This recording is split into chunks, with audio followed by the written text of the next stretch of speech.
మనం మామూలుగా ఒక కంప్యూటర్ డివైస్ని యాక్సెస్ చేయాలంటే మౌస్ని యూస్ చేస్తాం కదా, అలా కాకుండా మన చేత్తోనే ఆ డివైస్ని కంట్రోల్ చేసుకోగలిగితే, ఇప్పుడు చూస్తున్న ఈ డివైస్ నేమ్ వచ్చి the Mudra link wrist band controller. ఈ వీడియోలో చూపించినట్లు మౌస్తో మనం ఏమేమి ఆపరేషన్స్ చేస్తామో అది మన హ్యాండ్ గెస్చర్స్తోనే చేయొచ్చు.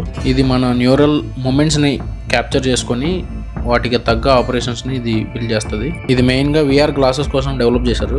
అంటే విఆర్ గ్లాసెస్ వేర్ చేసిన తర్వాత మనం ఫిజికల్ కీబోర్డ్ కానీ మౌస్ని కానీ కంట్రోల్ చేయలేం కదా, అలానే దానికి హ్యాండ్ గెస్చర్స్తో కూడిన ఇలాంటి డివైస్ సపోర్ట్ ఉంటే కన్నా ఇంకా అది ఎక్స్ట్రీమ్ లెవెల్లో మనం యూస్ చేసుకోవచ్చు. మీరు ఈ డివైస్ గురించి ఏమనుకుంటున్నారో కామెంట్ చేయండి.